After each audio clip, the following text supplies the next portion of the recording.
Hello बच्चों, तो चलिए इस प्रश्न को पढ़ते हैं। निम्न फलनों का प्रथम सिद्धांत से x के सापेक्ष अवकलन कीजिए sec x की घात 3। तो यहाँ पर देखो ये फलन दिया हुआ है और हमें इसका अवकलन करना है प्रथम सिद्धांत से x के सापेक्ष। तो प्रश्न में आगे बढ़ने से पहले इस प्रश्न से संबंधित जो मुख्य अवधारणा है उसकी हम चर्चा कर लेते हैं। तो देखो मुख्य अवधारणा क्या हो जाएगी।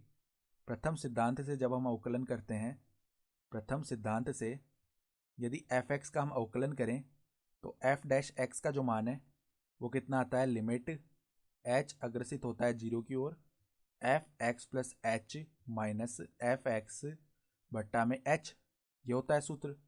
तो अब देखो हमारे पास में यहाँ पर एफ एक्स का मान कितना है, एफ एक्स का मान है sec एक्स की घात 3।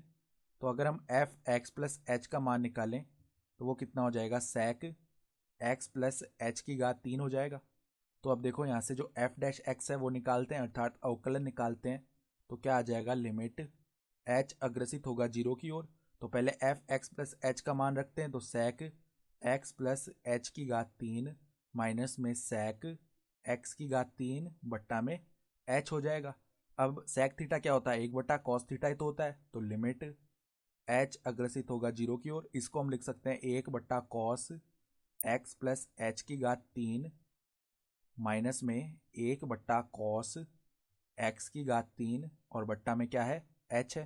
ठीक है, तो अब यहाँ से लेसन लेंगे तो देखो एफ डैश एक्स का मान क्या बनेगा, एफ डैश एक्स बराबर लिमिट एच अग्रसित होगा जीरो की ओर। तो यहाँ पर ऊपर तो cos एक्स की घात 3 माइनस में cos एक्स प्लस एच की घात 3 आ जाएगा और बट्टा में क्या आएगा, देखो बट्टा में cos एक्स प्लस एच की घात 3 गुणा में cos एक्स की घात 3, अर्थात cos एक्स प्लस एच की घात 3 और गुणा में cos एक्स की घात 3 बन गया और इसके गुणा में ही यहाँ पर एच भी आ जाएगा, बट्टा में है। तो अब देखो ऊपर cos c minus cos d का सूत्र लग जाएगा, जो कि हम जानते हैं। देखो क्या होता है, cos c minus cos d लिखा हुआ होता है, तो उसका सूत्र क्या होता है, 2 साइन c प्लस डी बट्टा में 2 साइन d माइनस सी बट्टा 2, ये होता है सूत्र। तो अब देखो यहाँ पर हम ये सूत्र लगा लेते हैं। तो एफ डैश एक्स का जो मान है वो क्या आ जाएगा, एफ डैश एक्स बराबर में लिमिट एच अग्रसित होगा जीरो की ओर। तो ये सूत्र लगाया तो क्या आ जाएगा, 2 साइन सी प्लस डी, यानी कि एक्स की घात 3 प्लस में एक्स प्लस एच की घात 3 बनेगा। तो एक्स की घात 3 प्लस में एक्स प्लस एच की घात 3 बन गया और बट्टा में क्या आ जाएगा, 2। फिर साइन डी माइनस सी किया तो साइन डी का मान कितना है, एक्स प्लस एच की घात 3 माइनस में सी का मान है एक्स की घात 3 बट्टा में 2 हो जाएगा। और इस पूरे के बट्टा में क्या चल रहा है, यहाँ पर चल रहा है एच गुणा में कॉस एक्स प्लस एच की घात 3 कॉस एक्स की घात 3, ये चल रहा है। तो अब देखो यहाँ पर ये जो पहला पद है 2 साइन एक्स की घात 3 प्लस एच की घात 3 बट्टा 2, इसको हम ऐसे ही छोड़ देते हैं। जो अगला पद आ रहा है गुणा में साइन एक्स प्लस एच की घात 3 माइनस एक्स की घात 3 बट्टा में 2, इसको थोड़ा हम सरल करते हैं। तो सरल करने के लिए देखो हम जानते हैं कि a की घात 3 माइनस बी की घात 3, इसको हम ऐसे खोल सकते हैं a माइनस बी गुणा में ए स्क्वायर प्लस में बी स्क्वायर प्लस में ए बी। तो अब देखो यहाँ पर भी यही विस्तार लग जाएगा। तो एफ डैश एक्स का जो मान है वो क्या आ जाएगा, एफ डैश एक्स बराबर में लिमिट एच अग्रसित होगा जीरो की ओर। पहले पद को तो हम ऐसे ही रख रहे हैं, 2 साइन एक्स प्लस एच की घात 3 प्लस में एक्स की घात 3 बट्टा में 2। ठीक है, और यहाँ पर क्या बन जाएगा, साइन के अंदर पहले ए की घात 3 माइनस बी की घात 3 का प्रसार लगा रहे हैं। तो पहले तो ए माइनस बी होता है, यानी एक्स प्लस एच माइनस में एक्स, तो ये तो एच आ जाएगा केवल। तो यहाँ पर आ गया एच। फिर देखो गुणा में क्या बनेगा, गुणा में ए स्क्वायर यानी कि एक्स प्लस एच का स्क्वायर करेंगे तो वो क्या बन जाएगा, एक्स स्क्वायर प्लस में एच स्क्वायर प्लस में 2hx। फिर देखो क्या किया हमने, फिर हमने प्लस में बी स्क्वायर किया तो प्लस में एक्स स्क्वायर बन जाएगा।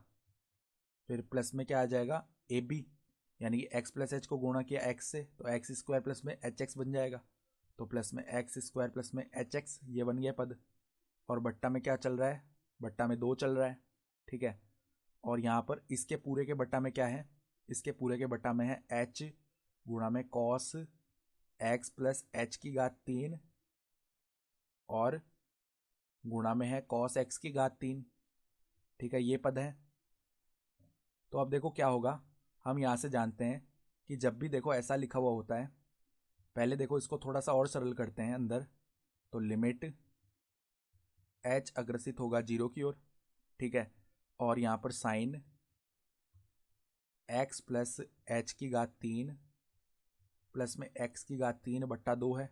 और यहाँ पर ये जो 2 बाहर गुणा में था, इसको हम यहाँ पे h के बट्टा में भेज देंगे, यानी बट्टा में h बट्टा 2 कॉस x प्लस h की घात 3 कॉस x प्लस h की घात 3 कॉस x की घात 3, ये बन गया, ठीक है।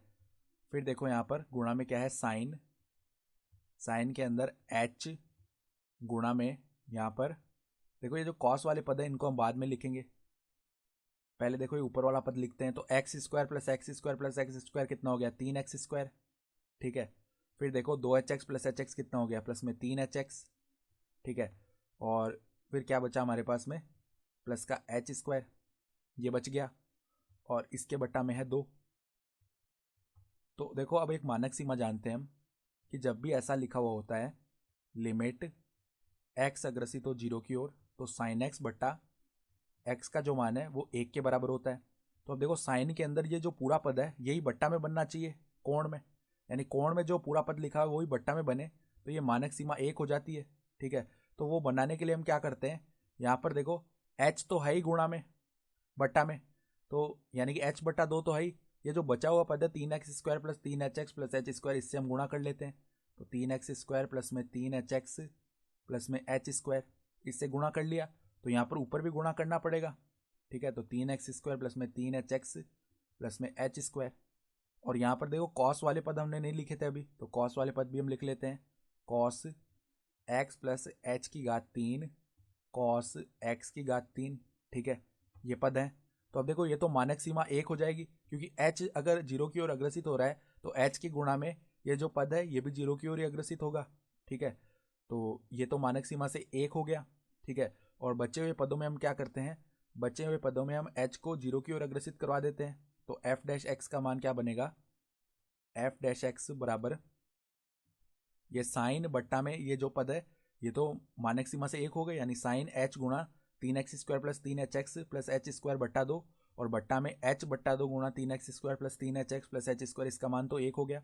और बचे हुए पदों में हम h0 प्रतिस्थापित कर देते हैं, तो साइन x प्लस 0 की घात 3, यानी साइन x की घात 3 प्लस x की घात 3 कितना हो जाएगा, 2x की घात 3, और बट्टा में 2 है, तो साइन x की घात 3 बच गया यहाँ पर। तो देखो साइन x की घात 3 बच गया।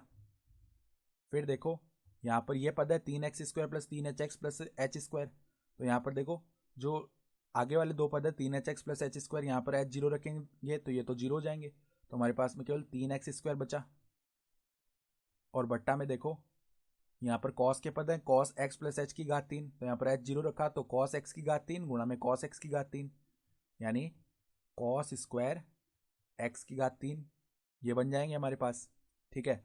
तो अब देखो क्या लिखा हुआ है, साइन x की घात 3 बट्टा कॉस स्क्वायर x की घात 3, तो अगर हम इसको ऐसे लिखें कॉस x की घात 3 गुणा कॉस x की घात 3, तो एक तो बन गया tan x की घात 3, ठीक है, और 1 बट्टा कॉस x की घात 3 क्या हो जाएगा, sec x की घात 3, और 3x² आगे लिखा हुआ है, तो यही आ गया हमारे पास में अवकलन।